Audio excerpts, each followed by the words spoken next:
Last month, Farrah launched her new book, The Discomfort Zone, which I'm sure you've seen by now. And she's here to tell us a little bit more about that today. So let's first delve a little bit into her and her journey and what brought her here today. So, hello, thank you for joining us today. Biographies are so weird because you feel like you're going to be vastly underwhelming now. But yeah, that's my kind of my sheen. But you know, absolutely. Well, I always think people should talk about their failures before, because it's just all about your successes, isn't it? And actually, it's like Farrah Storr didn't get into Oxford. Farrah Storr bummed out at this job, but. We'll do that next time, Anna. Well, we'll cover it. We'll definitely cover it, because I think that's really important as well. So tell us about your early years at Cosmopolitan when you first started back in 2015. You'd come from Women's Health, whose brand you successfully had risen up from the trenches as in your launch. And what made you move on to Cosmo after such a successful time at that magazine? Well, so I launched Women's Health with kind of... It was really challenging. So I never thought I wanted to be an editor. I thought I wanted to be a writer. And editorships do not come up very often. And so when Women's Health came up, it was not a typical editorship. It was kind of 2 people, 3 people, including me, in a room. We had 6 weeks to get this magazine together. We had minimal resources, and we had to sell 100,000 copies from issue 1. And so we had massive expectations on us. And against all the odds, somehow, we managed to make a big success of that magazine. And so by the time I've been doing that magazine for 3.5 years, I remember it was in the June, I said to my husband, I said, wow, I've had 3 years where it's just been challenge after challenge after challenge. And I said, this honestly feels, it was June the 15th, I said, this honestly feels like it's comfortable for the first time in my life. Like, the sales were doing really well, I had a wonderful team, it was great. And then I got a message from my CEO. Actually, I was on holiday, and usually if you get a message from your CEO, go and come and see me, you're about to get fired. Yeah. And I was like, well, that can't be. And basically she said, look, how do you feel about Cosmopolitan? And I hadn't really, the truth is, Cosmo had been one of those brands which I'd always applied for jobs there early on in my career, and they had, I'd never got the jobs. I never actually got beyond a second interview, and I always felt that I just wasn't a Cosmo girl. And actually that's why now I'm very clear on, actually there is no Cosmo girl. Do you know what I mean? It's just a state of mind, and actually that's why we don't have a Cosmo tone of voice in the magazine. We have divergent voices within there. And so I think there was part of that which was like, okay, now I get to be editor of this magazine, but also because the magazine was about, it needed to go through a load of changes.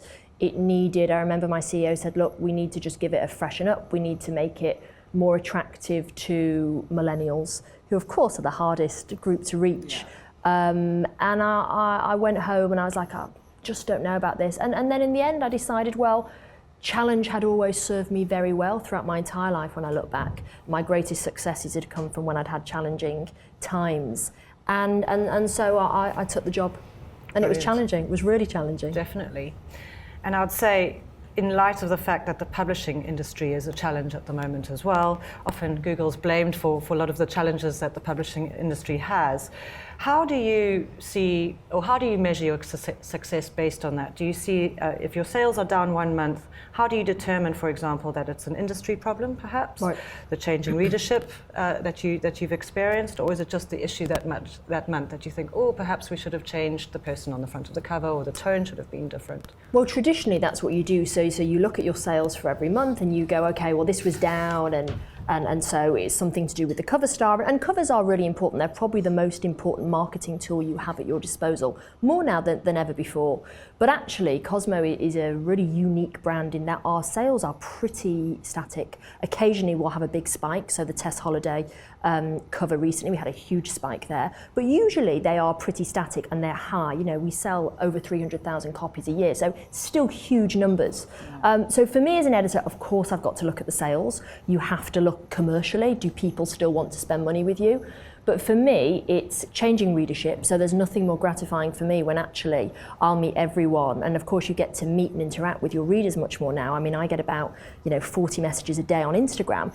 the different ages. So for me, what's successful about Cosmo is I can reach everyone from a 16-year-old right up to a woman in their kind of late 50s. And I think dialogue, I think one of the things for Cosmopolitan, when I joined, one of the first things I did was I looked back at what Cosmo had been when it was at its kind of peak, which was in the 60s and 70s. And it had always been about starting conversations amongst people, never having a point of view, because that's not the point of journalists unless you're a columnist, but it was about putting the information out there and then people making their own decisions.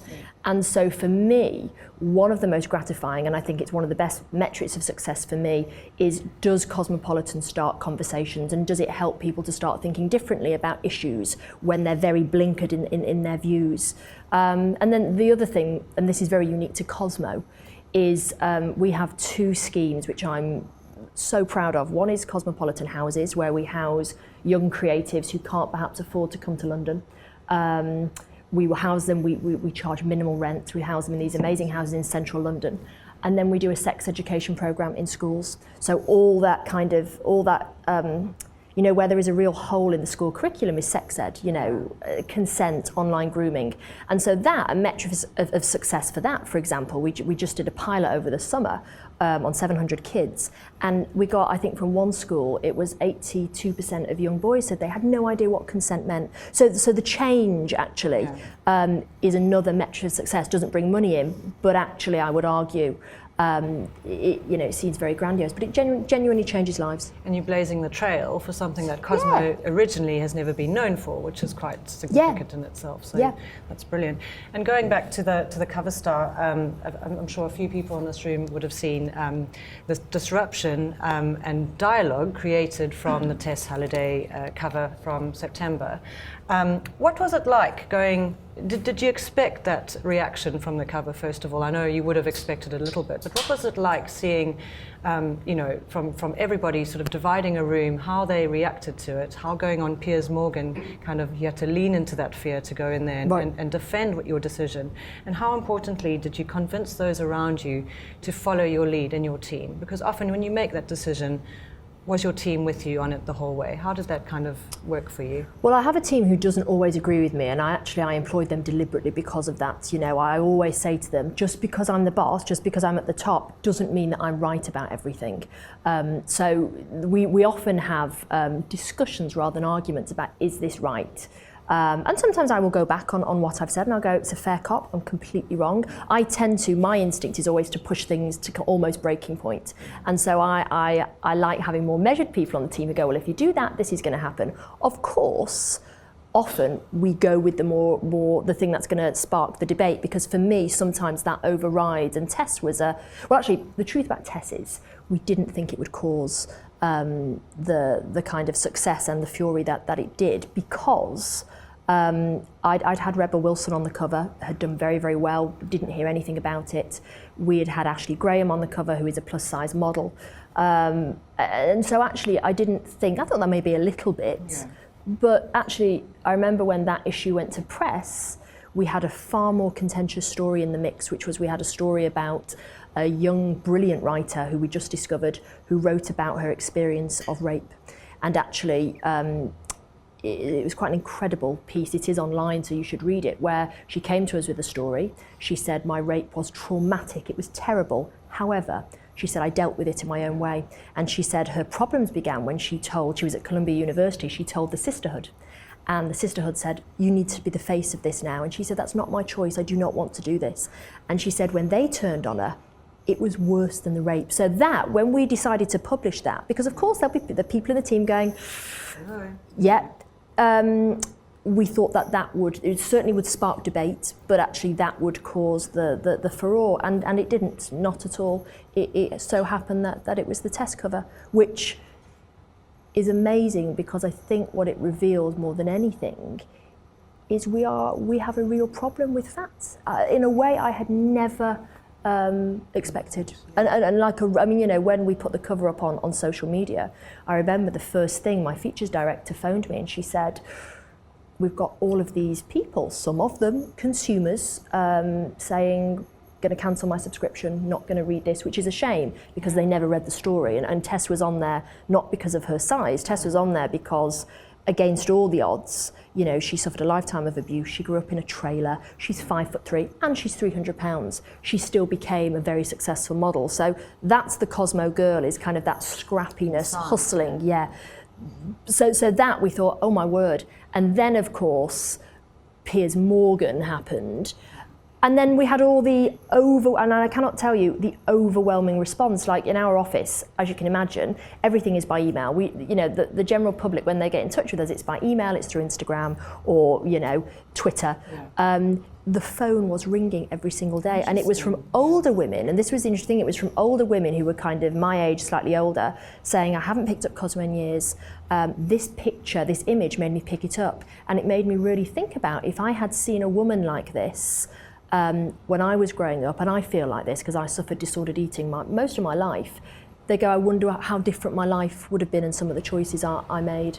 So that was the really interesting thing about it. And it's turned out to be incredibly successful, which is great. Which is great. And as you say, it's getting people to pick it up, look at what's inside, and read it, and read what she has to say, other than just her image on the front. Absolutely. Which is a huge success to you. So she also, Tess Halliday, publicly endorsed your book. So, yes. After all of that, I said, here's a book if you've got any time to read it. But yeah. Now it's your turn, exactly, and that's the hustle, isn't it? So we'll talk a little bit about that. Yes. For those in the room that don't know much about your book yet, would you mind just giving us a brief introduction as to what it's about? Yeah, so the book is about, I mean, if it was like an elevator pitch, it's essentially that life is tough, but you are tougher. And actually the only way that you discover you are tougher is by putting yourself, stepping really into the discomfort zone and challenging yourself. So that's the very short end of it, really. But it's, I mean, you asked me earlier, you know, did you just come up with the idea? Well, not really. You know, they say it takes a lifetime to write your first book because you're always thinking about it. And for me, every success I'd had in my life, when I looked down, you know, the kind of tunnel of my life, had been from when I'd had difficult times, success had followed. And so I thought, A, it's something worth sharing. And I think B, it happened at a moment in culture which is really interesting because of course we are going through a period of high anxiety, but also a period of intense coddling, and we see this in the in our education system. It's happening in our universities, but particularly in a lot of the liberal elite American universities, we see this coddling of students, safe spaces. And so it's, you know, I think the thing is, you know, we always, and we know this, exposure therapy does work. You know, the studies are there. Builds resilience. It builds resilience, and it's like, you know, it's not that things become less scary, they don't, but you become braver by exposing yourself bit by bit to them. And I just think it's an important message, rather than, you know, I think at the moment, it's like, well, if something scares you, don't worry, you don't have to do it. And then actually I would challenge that and say, you can do it, but you need to go in with a plan of how you're gonna tackle this. Yeah. So let's talk a little bit about stress, because that came through in your book as well. We told, as you say, with the coddling and so forth, a lot of it is, you know, we have too much stress in our lives. We need to disengage, detox. Cortisol's really bad for you. But you have a different theory on that in your book, and actually stress can be really good for us. So can you explain a little bit what that means? Well, yeah, I mean, and of course, it's the right amount of stress. I mean, I think sometimes people are like, so you're saying stress is good, and I'm saying, well, the right amount. And actually, I've always believed that, you know, human beings are meant to carry a load. You know, a little bit of struggle is what we are built for, and we know this from our kind of caveman days. You know, adrenaline, you know, it's flight or fright. The thing is, and I think this is what hopefully the book explains, is you need to know what to do with fear. And I think that's the thing, you know, fear, stress, or whatever we call it. Because, and I have found this, it's like, you know, all the physiological sensations we have, which are, you know, sweaty palms, the kind of stomach that feels it's been macrame'd, the beating heart, these are things we are told, it's because you're scared, don't worry. And actually they are identical physiological symptoms to when you're excited, but we're very rarely told that. And there are, again, copious studies on that, which is if you tell yourself, and you only have nanoseconds in which to do this, by the way, if you tell yourself, and this is what I did before I went on to argue with Piers Morgan, I felt all of those sensations, because actually you're in this green room and there's a big screen, and he was building up going, oh my God, the woman behind this, she's coming in to answer some questions. And so I felt all of those things, but instead of thinking, oh my God, I'm terrified, it was like, no, I'm in a challenge state. And it's amazing when you tell yourself that, your body changes, your lungs enlarge, your blood flows quicker through your body, and you become sharper. And I say smarter, your thinking becomes sharper. And that was all, fleeing woolly mammoths, mammoths and whatnot. Yeah, but I don't think we're told to do that enough. Yeah, I mean, you said one of the key things that you did that was probably the most fearful thing is when you had to first walk onto a stage when it was 10,000 people, 20,000 people? 20,000 people, but I didn't know that. And you didn't know, and you felt like you're going to black out. There's that feeling where suddenly you think I'm going to freeze and there's not going to be anything I can say, and I'm sweaty palms, adrenaline. So what did you do to pivot off that situation when you suddenly confronted with this massive crowd and you had to do something about it? Well, I think that there were lots of things. So actually that scenario, so as most of my life is just kind of quite chaotic, I agreed to do an interview, as you are doing now, with a tech founder, and it was at a big summit. And at that point, I hadn't really done much public speaking. I'd probably done it to as big an audience as this. And I was like, yeah, I'll interview him, don't worry. And I remember, because there were lots of different rooms at this summit, and I remember we were on at 4 o'clock. And I remember walking towards the area it was supposed to be, and I was like, and there were just these crowds and crowds of people.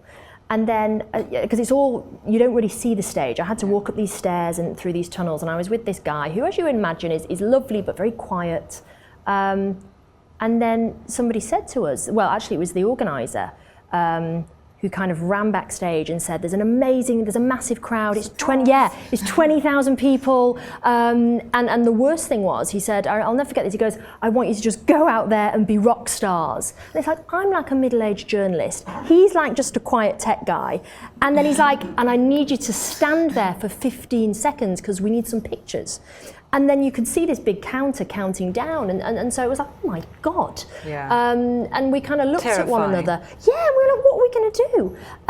And we walked out there, and because, even though I'd only spoken in front of small crowds before, one of my big things had been, one of the things I'm always terrified of in public speaking is not public speaking per se, even though I used to think the whole experience was awful. It's not, of course. There are moments within it. And one of my big things was always the moment when the crowd is kind of talking and you have to get their attention. It's very difficult to do. And I remember, even when I would give small talks, one of the things that I had learnt by watching lots of YouTube videos was great speakers always diverted the attention away from themselves and they put it on the audience, because everyone loves talking about themselves, right? Yeah. Or thinking about themselves. And so they ask a question or they instruct the audience to do something. And because I had done that a number of times, it had, gut instinct is basically pattern recognition. So I kind of knew that. And so when I walked in front of the crowd, I remember we were walking up the stairs and I said to Sean, I said, let's get them to take let's get a selfie, let's take a mass selfie. And so we were stood in front of this huge crowd. And I remember just saying, this is what we're going to do, and instructing them. And they did it, they did it. They turned their lights on and we got this amazing picture. And then they were very subdued and it all began. But it was because I had, and in the book I call them brief moments of discomfort, because no one situation is ever completely uncomfortable. It's just not true. Yeah. But there will be moments, and those are what stop you from delving into the discomfort zone, because you think the whole thing is horrid. And because I had identified with public speaking what mine was, and I'd come up with a plan, because all we want is the illusion of control, it saved me. That was it. You just pivoted on the spot. That's brilliant. You also explain a little bit in your book about how failure works and how important failure is. Being at Google, a lot of us are scared of failure because we work at such a brilliant company. But you've done a lot of research about it, and you've also, in your book, really beautifully created a lot of businesses and leaders as your examples. So can you run us through some of the sort of the failure stories of our decade and our lifetime that we should all think of when we are doing something that's important to us? Well, I'm sure Google would say, it's had lots of failures, but actually that's actually helped them. Amazon founder Jeff Bezos, however you pronounce it, is obsessed with it, absolutely obsessed with it. And in all of his shareholder letters, he talks about failure, and I remember, I'm paraphrasing now, but they had that phone. I think it was a phone, or it was the Amazon Fire. The Fire Stick, yeah. And he said, if you think that was a colossal failure. Don't worry, we've got even bigger failures lined up. And people are like, he's crazy.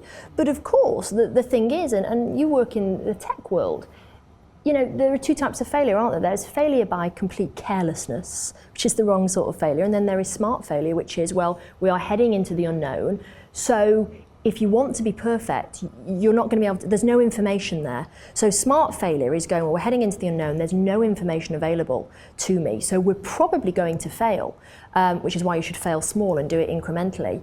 The thing is, I think, and I think this is the bit that people sometimes get wrong, is looking back on the failure, like why did it fail? I mean, the chap that I interviewed, so Sean Rad, who created Tinder, his big thing was, I asked myself why a minimum 5 times, and by combing through why did it get wrong, you then have this really unique piece of information that nobody else has. The other thing about failure, of course, is that I think most people have an idea of who they think they are. We go through life thinking I'm a good person or I'm a creative, and failure, which is why it scares a lot of us, it's suddenly you're confronted with, I'm not the person I thought I was, perhaps. And people don't like that. But of course, I would say you're not. But now you know you're not, you can work on it. So almost failing is actually better in the beginning because you learn so much about it than just pure success. So if you were to be successful straight away, maybe that doesn't set you up for success later in life. Yeah, I think so. I think it is to be embraced. I mean, look, in Japan, they have totally different methodology around how you treat failure with kids, whereas, you know, in the Western world, when you're at school, and I don't know if it's the same in South Africa, when you're at school, the child that gets the answer right, they put their hand up and they are kind of decorated for they got it right. Yeah. In Japan, the child that gets the answer wrong is the one that they all focus on. And as a group, and this is kind of Eastern thinking, but as a group, they all come together and they, without stigma or humiliation, they analyse with the child, why did it not work? And they work together on coming up with the right answer. So they all learn through this child's failure. So it's very, very different. That's brilliant. So could you give us a scenario in that case in terms of failure and what's happened to you in your life? I know you talk a little bit about some of the things you failed at. You were a sprinter for a long time in your life, yes, which is amazing. And also you got a sort of crushing rejection letter. How has that sort of set you up now for what you're doing next? Oh, I mean, God, I've had so many failures. So I think with the sprinting, that actually, the minute I started not succeeding and winning races is when I gave up sprinting, which was a mistake. But as a 13-year-old, I wasn't told any different. It was just, I'm not winning, I'm not perfect, this isn't for me anymore. So that was a mistake. When I was in Australia, I had a job which I really failed at. I mean, I was terrible at it. I really was. I'd jumped too soon. I'd taken a promotion that I wasn't ready for.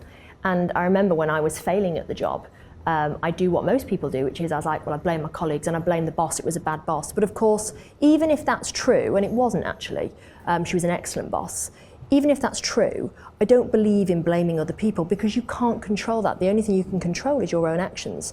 And so that job was really important because it told me, A, my limitations, but also with that job, and there's a little bit about this in the book, is that it was what I refer to as a slog. So everything I did, no matter how many hours I put in, it never got any better, it never changed. The colour of that job was always kind of black. I just couldn't do it. But then you have other jobs which are, you put all the hours in and it feels so hard, but there is incremental movement, and that's a challenging job. And so I think it's really important to hang on to the memory of a really terrible job, because then you can compare it when you're in a tough job. You can go, is it a slog or is it a grind? And a grind, of course, is what most of life is. It's what is on the way to success. So I think jobs that you think you have failed at, they're incredibly useful. Definitely. And then you also, I suppose, related to that, you address feedback in your book a lot, and who you get it from is obviously very important.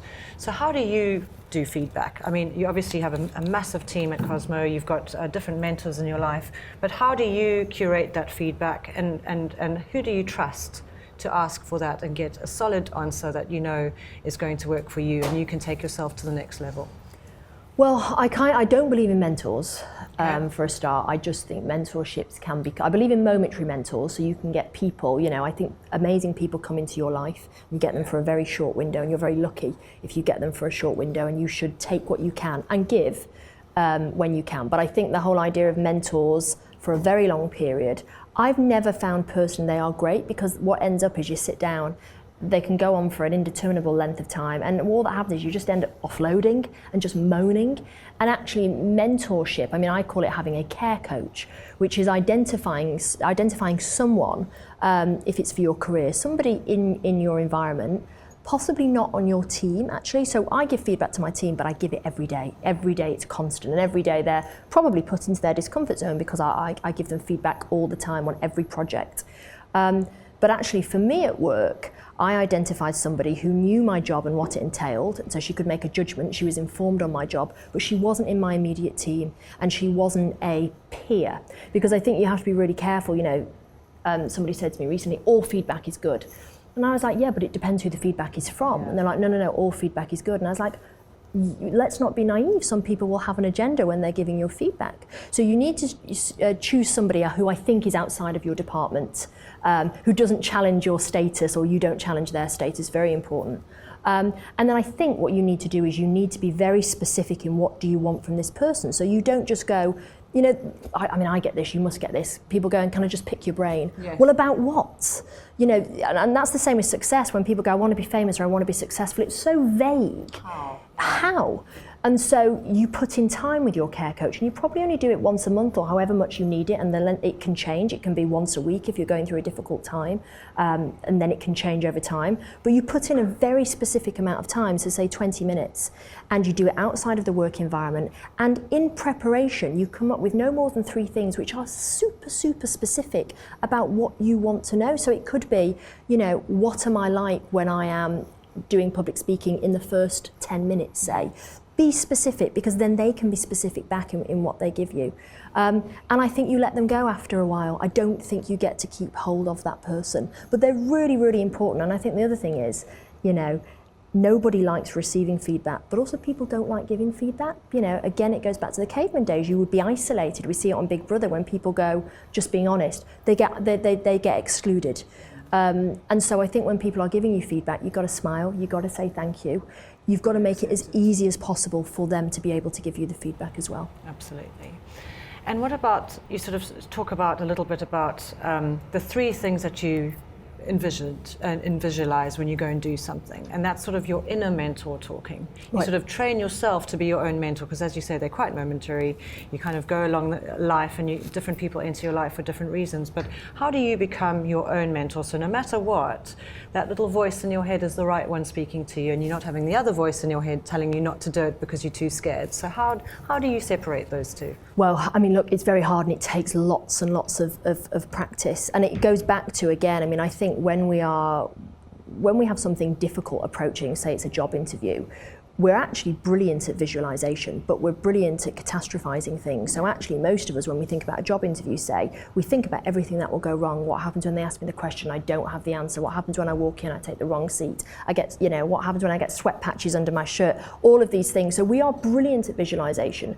And of course, there is some research to show that actually it can manifest. So what you have to do is you have to do the very thing which is the opposite, which is you have to, say you're coming for an interview at Google, you can do everything right down to, you know, it sounds quite stalkerish, but looking at the building on Google Maps, you can imagine what it's like when you walk through the door. I mean, Wayne Rooney does this, you know, or used to do this before a match. He would do everything from what do the socks feel like on him, what does it feel like when he scored the goal, what music is he listening to before he goes and he's got the match that day. So you have to do it every day in the build up to your job interview, say. You've got to keep on doing it, because the urge is so strong to catastrophize that you're in a mentor, you've got to build it up. So start with 5 minutes, 10 minutes visualizing, until by the time you come to said job interview, you've changed your state. You're in a challenge state. Got it, yeah, exactly. That's brilliant. And the question that most authors get, no matter when they've done their first book, what's next for you? You've written this amazing book, it's still got a lot of legs, you've still got a lot to do with it, but what is next for you? Do you see yourself doing something similar in the future, writing another book like this, perhaps? I don't think so, given my editors here, and I was so bad with my deadline. I don't think so, not for the I think the thing is, I mean, ironically, this did throw me into my discomfort zone because I'd also had a big full-on job which was going through a period of monumental change. So I had to be so disciplined with this. It was kind of very, very early mornings. Passion project of note. Yeah, really. And I think sometimes when you're a writer, you think, oh, it's easy to write a book. Well, of course, it's very difficult. And if you're an editor as well, you are writing and then you're editing and then you're writing and then you're editing again. And the feedback is very hard to get. So my editor gave me lots of feedback, which was amazing, but it's hard to take. I think the next thing for me is, I mean, look, I love Cosmo. I think for me, it is the most interesting female media brand because I can talk about, the issues that count. The big thing for me will be with the brand is building more of the housing scheme. That's a huge thing. The sex education project is huge. And there will be other kind of socially motivated projects coming up. So those are the things that are my real passion project. And the magazine, I love journalism. I think it's a really important time for journalism. I think journalists need to keep their head about them at the moment. And, I think in a world of kind of outrage, there needs to be a place where you go, look, this is what's happening in culture. Here's all the information, now go forth and figure it out. Yeah, that's brilliant. Thank you. Welcome. I wanted to open up to the floor to people who wanted to ask some questions, potentially. We've got a few minutes, and then perhaps some book signings, if possible. Of course. That would be brilliant. So any questions to start? Hi. So my question is basically around, so when you're trying to figure out for yourself what you're good at, what you're not good at, I feel like for me, I always concentrate on the things that I'm doing really badly or that I need to focus on, but I can't get myself to think about the positives, what I can do really well. So how would you reframe that situation to try and understand, what are the things that you are good at?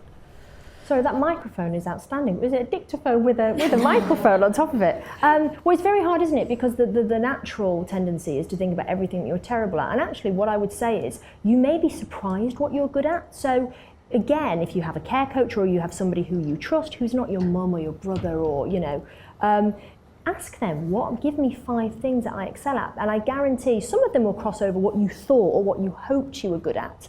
But there's nothing better than having it from another source. And actually, I would say get it from about 3 sources because you'll see overlap in actually what people see you are really good at. And then once you again, it's the specifics. It's like, I didn't realise I was good at analytical work. Then again, it's once you've had that confirmation, you just need to focus on that. So it's very hard. I mean, most people do. And there is, people always say to me, oh, I get imposter syndrome. I kind of feel imposter syndrome can be a really good thing because, when you feel an imposter, of course, if you were sat back and you were the boss with a cigar and your feet up on the table and you didn't feel an imposter, well then where's the drive to learn everything? And so actually a lot of people, whenever my team get new jobs, they always say to me before they leave, I'm really scared. And I'm like, that's absolutely how you should feel, because you're going to the next level. And if you're not scared about your next move, you don't feel an imposter, I would challenge whether you are going into the right job. So I think actually you can harness imposter syndrome, which is if you have imposter syndrome, what do? Well, you look for all the information so that you never get caught out. And ultimately that's what makes you brilliant. Always have the answers. And as a follow-up, so when you go into a negotiation, say you want to get a raise in your salary or more scope in your job, how do you use both the negatives and the positives to sort of approach that kind of conversation? Well, I don't think you bring that into a pay negotiation, actually. I think pay negotiation is about hustle, which we talked about earlier. And I think what a lot of people, it's interesting, Steve Jobs said, I'm paraphrasing, he's like, all I ever did in life was ask and I got. Well, he's Steve Jobs, of course he got, because people wanted ultimately something from him. And so I think hustle, which is what ultimately a pay negotiation is, it's not about, I think I deserve more. And we've been told this, I'm good at this, I think I deserve more money. That's not enough. You have to hustle that person. So you have to go, I want this, but here's what I'm going to give you. That's what true hustle is. The best hustlers in life, they almost give you more than what you want from them. So I would say if you have to go into pay negotiation, you say, look, this is what I would like rather than this is what I deserve, because they may not feel the same, but you need to have a massive list of here's what I'm going to give you for that. Most people, that's very seductive. Does that help? Hi. Thank you for the session. Really interesting. I think at Google, there's no lack, and that's a good thing. We don't have a lack of opportunities to do things and kind of put ourselves in the discomfort zone, I believe. I wanted to ask you, what's your decision-making process when you have to decide whether an opportunity is really a good one, and in the sense that you're to set yourself for success? Because I guess there are many situations where you could go into the discomfort zone, arguably, but actually not be really necessarily prepared. So if you haven't thought it through, it could be, in a way, too risky. I don't know, your thoughts about that? Well, it's interesting, isn't it? I mean, I think first of all, you have to have real self-awareness about what does a discomfort zone look like for you. So for example, I would never go, oh, the CEO job has come up. Brilliant, I'll take that, because it's too big, the gulf is too massive. And actually, I think stepping into your discomfort zone, it's only really a good thing to do if you have a plan. So this goes back to the idea of, can I control the situation? So there's that. It's like, if I take this next opportunity, do I have a plan of how I'm going to get through it? What I don't do, and this is a personal thing, is I don't do where, again, we were told, do all the positives and all the negatives, because the natural impetus is to look at all the negatives and stop. And what I tend to do is I tend to say yes to a lot of things, and then I figure out the plan. I go, do I think I can roughly do this? Do I have the skills to do it? Or if I stretch my skills a little bit, would I be able to do it? And if the answer is yes, and I say yes quite quickly, because I tend to find the more you think about things, you'll catastrophize it. I mean, it's just our nature. Unless you're a narcissist, and there's a lot of those around, in which you'll just say yes, but you won't be able to do it and you will fail ultimately. So I think when it comes to new opportunities, what I do is I look at them, I'm very aware of what my skills are, which is why you've got to go back to, what am I good at? What am I not so great at? If I push them a bit, can I do this? Which is why I took Cosmo, because I knew I'd already been an editor. I had vaguely the skill set to do the job, but I definitely don't do negative and positive, because I tend to find the list of the negatives is so big, and that's what you think about. Thank you. And as a small follow-up, I feel personally that with age, we tend to have less ability to go into the discomfort zone, maybe because the stakes are higher, or we are more afraid of risking what we have. While thinking of myself as a student, it would be such an easy thing to go and jump into projects. Have you experienced something like that? Do you have a way of dealing with that, or? Well, it depends. I mean, you're right. I think as you get older, a lot of people go, oh, it's age, but actually it's because the stakes are usually higher. You have a family, or you know what I mean? The life you have built, the stakes are much higher. So I think that's why when you're older, you're a bit more cautious. I don't think it's actually age per se. I also think there is a lot of thought around, younger people, and I'm talking about kind of iGen, and millennials largely, so I'm Gen X. Millennials grew up during the self-esteem movement, so they have these, they're told, quite well-meaning, you can do anything. And so actually, whereas my generation was not told that, the kind of whole self-esteem movement hadn't really reached me. So I actually think now, I don't know if you'd have asked me that question 20 years ago, whether I would have agreed, because actually I think as you're older, you have all the expertise. So actually you're in a much better position to do it. I don't think it's the idealism of youth per se, but I do think younger people now, they are built slightly differently to us, so that's why they're perhaps more willing. And also, actually, if you're a millennial, you kind of haven't got anything to lose, because I really feel for them. They've got no chance of a job for life, mortgage, no pension. So actually, I think that's why they're also less risk averse, because it's like, well, what have I got to lose? So whereas for us, you're younger than me, but for me, say, I'm lucky, I've got a mortgage, I've got a pension. So I think they're a really interesting generation right now, really interesting. Another question. So you might have answered this question. I mean, I'm still part of the generation that just came out of uni and got into a big company at Google. So I'd like to take you a little bit back in time and, maybe give some advice to your younger self. What would be the first thing that you would tell her going forward? Probably what the book is about, which is, because when I was growing up, I was a middle child, I was very quiet. And I didn't always, apart from the running, but then, the running, once I started losing, I just left because I was scared of failure. I think it's about you are much tougher than you think, and actually you have to do things. You've got to go through obstacles, right? Because obstacles are amazing. They teach you, again, about yourself and what your limitations are.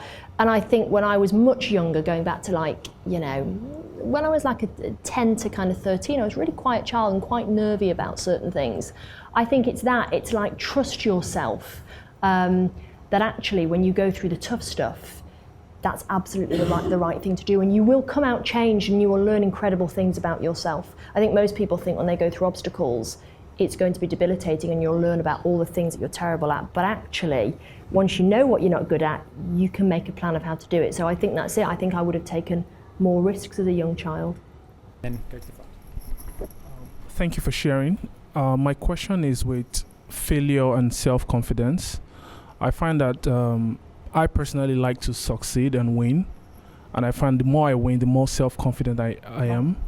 But the more I feel that stuff, the less self-confident I am. So how do you associate, getting to the discomfort zone and self-confidence? Because I feel like it's inversely related. So sorry, what was the question? So entering discomfort zones and self-confidence. Keeping your self-confidence. Yeah. Yeah, I mean, that's really hard, which is why you have to, because what you're saying is, if you go into your discomfort zone and you fail, then your self-confidence takes a knock. But I think it goes back to how do you see failure? And actually, if you fail at it, but you went in with the right frame of mind, which is, let's make this up, I'm going to start this business. There is no information about this business, so I'm going to have to take the leap. You failed for the right reasons. And I think this is, and that's what you have to tell yourself. It's like, well, did I fail? Yeah, but look at all this information. I mean, I think, there are so many businesses that fail, but actually they then went on to greater success because they looked at the failure. So I think what you have to do is when you step into your discomfort zone, and if it doesn't work out for you, you have to analyse what went wrong, but also not beat yourself up about the failure. I think this is a cultural shift about, well, the failure was for the right reasons. And so in theory, it shouldn't impact your self-esteem, because I think it's changing. I think a lot of the world now, if you fail, I think certainly in my day, people would go, they'd kind of keep away from you. It's like a bad smell. People don't like being near failure. I think it's very different now. I think it's starting to change and people are seeing it as brave. Unless, of course, you fail because you threw yourself into your discomfort zone without any plan. But then you wouldn't do that. You know what? You would go in with a really clear plan of why you're doing it. Hi, I'm just curious, because we've talked a lot about experiences within the workplace, but was there anything during your career that you pursued outside of work where you purposefully put yourself outside of your comfort zone to kind of further your development? So something that helped both in the workplace but you pursued outside of work? Well, I suppose it's helped with my personal development. So when I was 21, I had a best friend, male best friend. We were so close, never fancied him. But we were so close, and I remember, and he never had a girlfriend the whole time, and I remember one day just waking up and he'd met someone called Farrah, weirdly, and he met her at Glastonbury, and I there was something in me that could sense there's a moment of opportunity. I don't know, I was just overcome by, actually, I'm in love with this guy, and actually if I don't say it, it goes back to the failure. It's like I could fail, he could turn around and go, I'm just not interested in you, Farrah. But actually, I'd have failed for the right reasons because I didn't know how he felt at all. And actually, I remember he was at Glastonbury, and I said, it was on the Saturday, and I said, I want you to come back to London. And I didn't know what he was going to say, and he was like, why? I said, I just need to see you. And he just met this girl, and bless him, he got on the train, he came back, and I opened the door, and we had a kiss, and he's my husband now. Do you know what I mean? So I took a massive chance on that. It could have worked terribly, and I could have lost like the best friend of my life because we were so close. And I would have, I think instinctively you know what is right for yourself. You just have to trust yourself. I don't think there's any such thing as a right decision, but you make the decision right. I really believe in that. And I think I knew when he met that girl that I was probably going to have to retreat from his life. And so I just went with, I'm very good at just going after what I want and saying, and what's the worst that's going to happen. So does that, probably far more detail than you need to know, but that's yeah. That's brilliant. Do we have time for one more? Brilliant. We can do some signings. Thank you so much. It was really good.